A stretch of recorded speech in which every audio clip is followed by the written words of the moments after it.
Olá, o nosso assunto de hoje é falar sobre a relação das infecções urinárias. Sim, porque você sabe, você que tem esse problema, você que recebe as pacientes sempre reclamando de infecções recorrentes, isso é um problema seríssimo, né? Até devido ao uso da antibiótico terapia constante, por conta dos sintomas, né, e da gravidade desse assunto. Então, fazer uso de antibióticos sempre vai trazer essa cronicidade nesse efeito da infecção.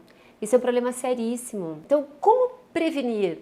Esse é o nosso assunto. Como eu posso prevenir o risco de infecções recorrentes urinárias que pode acontecer tanto em mulheres em idade fértil como mulheres menopausadas? E a gente encontra muito, né? Quando a gente está lá na nossa anamnese fazendo, vem lá ela e fala: tenho infecção urinária sempre. Então, existem muitos fatores de risco relacionados a isso, né? A questão da mulher menopausada, a mudança nessa questão geniturinária, a uretra, a diferenciação do pH, bexiga mais caída, mais resíduo nessa questão da bexiga. Então, ela vai ao banheiro, vai fazer xixi, mas fica sempre aquele resíduo que pode formar uma colonização bacteriana. E na questão da mulher em idade fértil, né? Às vezes ter uma alteração por uso até de camisinhas com espermicidas, né? E isso pode trazer uma diferença ali na relação da mucosa, ter essa janela de oportunidade, seja por um descuido, uma questão que é orgânica dessa mulher, a alimentação que faz com que ela não tenha uma imunomodulação eficiente,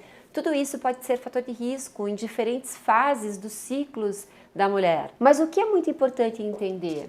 Se a antibiótico terapia para a infecção urinária normalmente é dada, né, a ciprofloxacina, que é uma quinolona, que traz uma grande resistência bacteriana com uso contínuo, vamos tentar diminuir esses riscos. Primeira condição muito básica, gente, que parece até surreal falar: beber água. As pessoas não bebem água. Então, assim, para uma pessoa que tem esse problema, mas no mínimo brincando, são 2 litros de água ao dia. E aí, às vezes, a lentidão dessa filtração glomerular, a pessoa que tem mais retenção hídrica, estimular, né, usar cabelo de milho, usar, por exemplo, até a quebra-pedra, que tem um efeito anti-inflamatório bem legal, para diminuir essa relação de resíduos e ficar ali aquela colonização bacteriana. Então a gente sempre tem que prestar muita atenção nisso.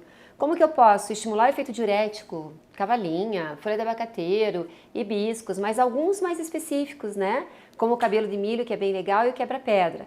Estimulando o efeito diurético, mas aumentando, consequentemente, claro, a hidratação. Isso é uma coisa básica para quem sofre desse mal. A segunda questão é a gente perceber, né, que tipo de bactéria cresce ali normalmente e que é mais comum ser encontrada nos exames, né, de cultura da urina. Normalmente são bactérias gram-negativas, né? Então, num estágio, vamos dizer assim, quase que crônico e que a gente encontra em 80% das mulheres nessa resposta da avaliação laboratorial, é Escherichia coli, que é uma bactéria gram-negativa. Em casos um pouquinho piores, a gente encontra quem? A Klebsiella, né? Então, a KPC, que é bem mais resistente. Então, a gente tem que cuidar muito, porque bactérias gram-negativas são mais resistentes aos tratamentos com o uso de antibióticos. E aí, claro, prevenir tudo isso. Então, vamos embora. Muita hidratação, chás que vão estar limpando essa bexiga, como eu citei agora para vocês. E uma outra questão super importante, que é um chá que vocês não conhecem, que quando começa a cistite, né, que é aquele peso da bexiga, a pelve começa a ficar mais pesada, aquela micção, né, mais constante, é um chá que chama-se uva ursi, a planta, o fitoterápico, chá de uva ursi. Batata, maravilhoso. Então ele é aquele que quando começa o peso, começa a sensação da cistite, tem que fazer uso.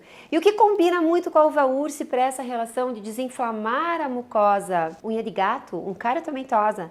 Então, põe uma colherinha de chá da uva ursi e uma da uncaratomentosa e toma 2 xícaras ao dia, né? Para cada xícara é essa medida caseira. Toma 2 xícaras ao dia. Isso é maravilhoso, gente, para quando começa o processo antes de virar propriamente uma infecção. E aí vem uma correlação importante com a coli, que vocês falam assim: ah, cranberry, suco de cranberry. Sabe onde vocês erram? Na relação da dose. Se a mulher tem esse problema recorrente, ela precisa usar 1 grama de cranberry e não 500 miligramas como vocês fazem. E uma outra dica bem importante, né, que pode estar melhorando essa questão preventiva é a vitamina C. Olha que básico isso. Toda vez quando vocês prescrevem vitamina C em quantidades maiores, um pouquinho maior, o que é essa quantidade, gente, que é tão importante? É pelo menos 1 grama ao dia. Eu faço essa diminuição dessa suscetibilidade, né? Principalmente nessa questão com a bexiga, na parede da bexiga, eu diminuo a suscetibilidade à formação de colônias bacterianas. Vocês sabiam disso? Sim, muitos estudos de saúde pública com pacientes neurológicos que fazem uso de sondagem, né? Sonda vesical. O que eles precisam? Eles precisam cuidar muito com as infecções recorrentes. Na saúde pública não tem como ficar prescrevendo grandes tipos de suplementos. Vitamina C é mais em conta. Então o uso da vitamina C para prevenção é maravilhosa, mas precisa saber a dose, assim como o cranberry que eu falei para vocês. E existe também a demanose, que é interessantíssima, né, para poder ser utilizada junto com a vitamina C para diminuir esse efeito da parede fúngica, criar essa resistência, né, parede bacteriana, aliás, criar essa resistência e fazer com que haja essa multiplicação das bactérias. A demanose é muito bem-vinda também para diminuir essa multiplicação, essa proliferação bacteriana. Então são dicas super importantes. Os chás, né? O que acontece quando começa a cistite? E a cistite também não é só de mulher menopausada, idade fértil, é de mulheres com endometriose.